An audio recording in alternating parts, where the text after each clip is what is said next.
ಶಿವರಾಮ್ ಹೆಬ್ಬಾರ್ ಅವರು ಏನು ಕೆಲಸ ಅಭಿವೃದ್ಧಿ ಮಾಡಿದಾರ ಹೆಂಗೆ? ಮಾಡಿದ್ದಾರೆ ಒಳ್ಳೆ ಅಭಿವೃದ್ಧಿ ಮಾಡಿದ್ದಾರೆ. ಬಡವರ ಬಗ್ಗೆ ಭಾಳ ಅಂತಃಕರಣ ಇದೆ. ಪ್ರತಿಯೊಂದು ಹಳ್ಳಿಗೂ ಬಂದು ಜನರ ಬಗ್ಗೆ ಕಷ್ಟ ಸುಖವನ್ನು ಕೇಳುವಂಥ ವ್ಯಕ್ತಿ ಅವರು. ಮನೆಗೆ ಹೋದ್ರೆ ಸಿಗ್ತಾರೆ, ಪಕ್ಕ ಕೂಡಿಸ್ಕೊಂಡು ನಮ್ಮ ಕೆಲಸಗಳನ್ನು ಕೇಳ್ತಾರೆ. ಯಾವುದೇ ಒಂದು ಪೊಲೀಸ್ ಠಾಣೆದಿರಲಿ, ರೇಂಜ್ ಆಫೀಸ್ದಿರಲಿ, ಯಾವುದೇ ಕೆಲಸಕ್ಕೂ ಪಕ್ಕ ಕೂಡಿಸ್ಕೊಂಡು ರೈತರ ಕೆಲಸ ಮಾಡ್ತಾರೆ. ಗೆಲ್ತಾರೆ ಈ ಸತಿ ಶಿವರಾಮ್ ಹೆಬ್ಬಾರ್ ಅವರು? 100 ಗೆಲ್ತಾರೆ, 100ಕ್ಕೆ 100 ಗೆಲ್ತಾರೆ. ಹೌದು, ನಮ್ಮದೆಲ್ಲ ಅವ್ರ ಮೇಲೆ. ಯಾರ ಮೇಲೆ? ಶಿವರಾಮ್ ಹೆಬ್ಬಾರ್ ಅವರೇ. ನಮಗೆ ಜೀವ ಹೋಗೋವರೆಗೆ ಅವ್ರಿಗೆ ನಮ್ಮ ಓಟು. ಆಗಿದ್ದು ಕೆಲಸಕ್ಕೆ ಕೈ ಹಾಕಿಲ್ಲ, ಆಗಲಾರ್ದ ಕೆಲಸ ಎಲ್ಲ ಮಾಡ್ಯಾರ. ಆಗಲಾರ್ದ ಸರ್ಕಾರದಿಂದ ಆಗಿದ್ದ ಕೆಲಸಕ್ಕೆ ಮತ್ತೊಮ್ಮೆ ಮಾಡೋಕ್ಕೆ ಬರೋದಿಲ್ಲ. ಆಗಲಾರ್ದ ಕೆಲಸ ಎಲ್ಲ ಮಾಡ್ಕೊಂಡು ಬಂದಾರ. ಕೋವಿಡ್ ಟೈಮ್ನಾಗ 2 ಸಲ ಕಿಟ್ ಹಂಚ್ಯಾರ ಅವರು. ಪ್ರತಿ ಒಬ್ಬ ಸಮಾಜಕ್ಕೂ ಯಾವುದಾದ್ರು ಒಂದು ದೇವಸ್ಥಾನಕ್ಕಾಗಲಿ, ಅದಕ್ಕಾಗಲಿ ಇದಕ್ಕಾಗಲಿ, ಒಂದು ಭವನಕ್ಕಾಗಲಿ ಮಂಜೂರಿ ಮಾಡಿಸ್ಬೇಕಂದ್ರೆ ಅವ್ರ ಕಾಲದಾಗ ಮಂಜೂರಿ ಆಗಿದ್ದು. ಈಗ 40 ವರ್ಷದಿಂದ ಅಂದ್ರೆ ಪ್ರತಿಯೊಂದು ಮಂಜೂರಿ ಆಗಿದೆ ಅವ್ರ ಕಾಲದಾಗ. ಹೆಂಗೆ ಈಗ ಗೆಲ್ತಾರ ಅವರು? ನಿಮಗೆಲ್ಲ ಅಭಿವೃದ್ಧಿ ಕೆಲಸ ಮಾಡಿಕೊಟ್ಟಿದಾರ ಹೆಂಗೆ? ಸಾಕಷ್ಟು ಅಭಿವೃದ್ಧಿ ಮಾಡಿದ್ದಾರೆ ಸರ್. 100% ಶಿವರಾಮ್ ಹೆಬ್ಬಾರ್ ಸರ್ ಗೆಲ್ಲೋದು. ಆದರೆ ಈ ಸಲ ಪೈಪೋಟಿ ಹೇಳಲಿಕ್ಕಾಗೋದಿಲ್ಲ.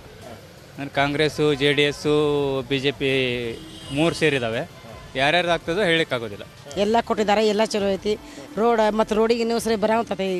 ನಮ್ಮ ಫಂಕ್ಷನ್ ಐತಿ ಅಂಥೇಳಿ ರೋಡ್ ಹಾಕಿದ್ರೆ ಮಾಡ್ತೀವಿ ಅಂತಾರೆ ಅವರು.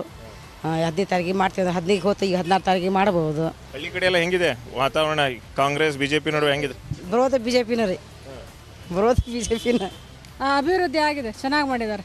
ಓಟ್ ಕೊಡ್ತಾರಂತ ಭರವಸೆ ಸರಿ. ಓಟ್ ಹಾಕ್ತಾರೆ, ಎಲ್ಲರೂ ಗೆಲ್ತಾರ ಈ ಸತಿ? ಗೆಲ್ತಾರ. ಪ್ರತಿ ಒಬ್ಬರು ರೈತರಿಗೆ ಹೆಲ್ಪ್ ಮಾಡ್ತಾರೆ, ಅಡ್ಡಿಲ್ಲ. ಈ ಸಲ ಅವರ ಬರ್ತಾರೆ ಅಷ್ಟೇ, ಮತ್ತು ಬೇರೆ ಯಾರು ಬರಲ್ಲ. ಯಾರಿಲ್ಲ.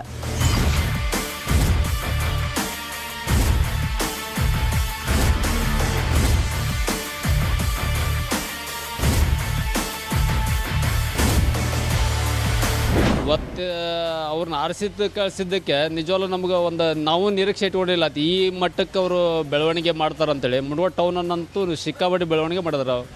ಈ ಬೆಳಕಿನ ವಿಚಾರದಲ್ಲಿ ಹುಬ್ಳಿ ಟು ಸಿರ್ಸಿ ರೋಡು, ಆಮೇಲೆ Yellapur to Bankapur road, street light ಒಂದು 2.5 ಕೋಟಿ ರೂಪಾಯಿದು ಸ್ಟ್ರೀಟ್ ಲೈಟ್ ಹಾಕಿದ್ರು.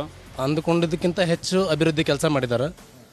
ಈ ಶಿಕ್ಷಣ ಕ್ಷೇತ್ರದಲ್ಲಿ ಕಾಲೇಜ್ಗಳು, ನಂತರ ಕುಡಿಯೋ ನೀರಿಂದು ವ್ಯವಸ್ಥೆ, ಜಲ್ ಜೀವನ್ ಮಿಷನ್ನು, ಕಡೆಗೆ ಎಲ್ಲ ಹಳ್ಳಿಗಳಲ್ಲಿ ರಸ್ತೆ, ನಂತರ ಮತ್ತು ಪ್ರತಿಯೊಬ್ಬರ ಬಡವರಿಗೂ ಮತ್ತು ಆಮೇಲೆ ನಂತರ ಎಲ್ಲರಿಗೂ ಎಲ್ಲ ರೀತಿಯಲ್ಲೂ ಧನ ಸಹಾಯ, ಗುಡುಗೊಬ್ಬರಗಳಿಗೆ ಧನ ಸಹಾಯ, ಪ್ರತಿಯೊಬ್ಬರು ಕಾರ್ಮಿಕರ ಮಕ್ಕಳಿಗೆ ಸ್ಕಾಲರ್ಶಿಪ್ಪಿಂದ ಹಿಡಿದು ಇಲ್ಲೇ ನೋಡ್ತಿರೋ ಹಾಗೆ ಬಸ್ ಸ್ಟ್ಯಾಂಡು, ಟೋಟಲ್ ಎಲ್ಲ ಅಭಿವೃದ್ಧಿ, ಎಲ್ಲ ಕ್ಷೇತ್ರದಲ್ಲಿಯೂ ಅಭಿವೃದ್ಧಿ ಕೆಲಸವನ್ನು ಸಾಹೇಬರು ಮಾಡಿದ್ದಾರೆ. ಶಿವರಾಮ್ ಹೆಬ್ಬಾರ್ ಬಂದ ನಂತರ ಕಾರ್ಮಿಕರ ಇಲಾಖೆ ಅನ್ನೋದೇನು, ಅದರ ಯೋಜನೆಗಳು ಎಲ್ಲ ಒಬ್ಬ ಕಾರ್ಮಿಕರಿಗೂ ಸಿಗ್ತಾ ಇದೆ. ಈ ಬಾರಿ ಚುನಾವಣೆಯಲ್ಲಿ ಸಾಹೇಬರು ಗೆಲ್ತಾರೆ. ಅವ್ರು ತಂದಿರೋ ನೀರಾವರಿ ಯೋಜನೆಗಳು, ಆಮೇಲೆ ರಸ್ತೆ ಎಲ್ಲ ಕಾಮಗಾರಿ ಎಲ್ಲ ಚೆನ್ನಾಗಾಗಿದೆ. ಆಮೇಲೆ ಕಾರ್ಮಿಕರ ಭವನ, ಬಸ್ ಸ್ಟ್ಯಾಂಡು ಎಲ್ಲ ಹಳ್ಳಿಗಳಲ್ಲೂ ರಸ್ತೆ ಆಗಿದೆ. ಈ ಬಾರಿ ಗೆಲ್ತಾರೆ ಅನ್ನೋ ನಿರೀಕ್ಷೆ ನಮ್ಮಲ್ಲಿದೆ. 5 ವರ್ಷಗಳ ಕಾಲ ಹೆಂಗೆ ಅಭಿವೃದ್ಧಿ ಕೆಲಸ ಏನು ಮಾಡಿದ್ದಾರೆ? ಅಭಿವೃದ್ಧಿ ಚೆನ್ನಾಗಿದೆ. ಈ ಬರುವ ಗ್ಯಾರಂಟಿ ಸರ್, ಫಿಕ್ಸ್ ಬರ್ಬೋದು, ಬರ್ತಾರೆ. ಈ ಸತಿ ಹೆಂಗಿದೆ ವಾತಾವರಣ? ಗೆಲ್ಲೋ ವಿಶ್ವಾಸ ಇದೆ ನಿಮಗೆ? ಹೆಂಗಿದೆ? ಖಂಡಿತವಾಗಿಯೂ ಗೆಲ್ಲುವ ವಿಶ್ವಾಸ ಇದೆ. ಒಳ್ಳೆ ವರ್ಕರ್ ಕೆಲಸ ಮಾಡಿದ್ದಾರೆ ಏರಿಯಾದಲ್ಲಿ. ಹಿಂದಿನಕ್ಕಿಂತ ಅಗದಿ ಪವರ್ಫುಲ್ಲಾಗಿ ಕೋವಿಡ್ ಟೈಮ್ನಲ್ಲೆಲ್ಲ ಅಗದಿ ಚೆನ್ನಾಗಿ ಪ್ರತಿಕ್ರಿಯೆ ಮಾಡಿದ್ದಾರೆ. ಜನಸಾಮಾನ್ಯರಿಗಾಗಿ ಸ್ಪಂದಿಸಿದ್ದಾರೆ. ಮನೆ ಕಡೆ ಎಲ್ಲ ಹೋದರೆ ಸಿಗ್ತಾರಾ? ನಿಮ್ಮ ಕೈಗೆ ಸಿಗ್ತಾರಾ? ಸಿಗ್ತಾರೆ, ಖಂಡಿತವಾಗಿಯೂ ಸಿಗ್ತಾರೆ. ಜನಸಾಮಾನ್ಯರಾಗಿ ಸಿಗ್ತಾರೆ. ಏನು ಗರ್ವ ಅಹಂಕಾರದಿಂದ ಬೀಗ್ತಾ ಇಲ್ಲ ತಾನು ಮಿನಿಸ್ಟ್ರು ಅಂತೇಳಿ. ಜನಸಾಮಾನ್ಯರಿಗೆ ಸಿಗ್ತಾರೆ, ಈಸಿಯಾಗಿ ಸಿಗ್ತಾರೆ. ಗೆಲ್ತಾರೆ ಹೆಂಗಿದ್ರೆ? ಖಂಡಿತವಾಗಿಯೂ ಗೆಲ್ತಾರೆ, ಏನೂ ಅನುಮಾನ ಇಲ್ಲ. ಮತ್ತು ಯಾರು ನಿಂತರೂ ಬರೋದಿಲ್ಲ. ಹೆಬ್ಬಾರ್ರೆ, ಈ ಪಿರ್ಡಿ ಹೆಬ್ಬಾರ್ ಸಾಹೇಬ್ರು ಕೆಲಸ ಮಾಡಿದಷ್ಟು ಯಾರೂ ಮಾಡಿಲ್ಲ. ಒಳ್ಳೆ ಕೆಲಸ ಮಾಡಿದ್ದಾರೆ. 2013ರಿಂದ ಏನು ಅವರು ಶಾಸಕರಾಗಿದ್ದಾರೋ ತುಂಬ ಕೆಲಸ ಮಾಡಿದ್ದಾರೆ.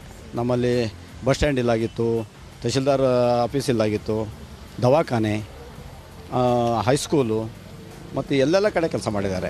ಗ್ರಾಮೀಣದಲ್ಲೂ ಕೂಡ ಗ್ರಾಮೀಣ ರಸ್ತೆಗಳು ಮಾಡಿದ್ದಾರೆ, ಸಭಾಭವನಗಳು ಕೊಟ್ಟಿದ್ದಾರೆ, ತುಂಬ ಕೆಲಸ ಮಾಡಿದ್ದಾರೆ.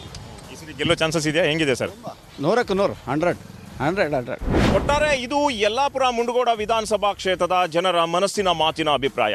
ಇನ್ನು ಮತ್ತೊಂದು ಕ್ಷೇತ್ರದೊಂದಿಗೆ ನಾವು ನಿಮ್ಮೊಂದಿಗೆ ಭೇಟಿ ಆಗ್ತೀವಿ. ಅಲ್ಲಿ ತನಕ ನೋಡ್ತಾ ಇರಿ News 18. ಜಾಲ ನಮ್ಮದು, ಬಲ ನಿಮ್ಮದು.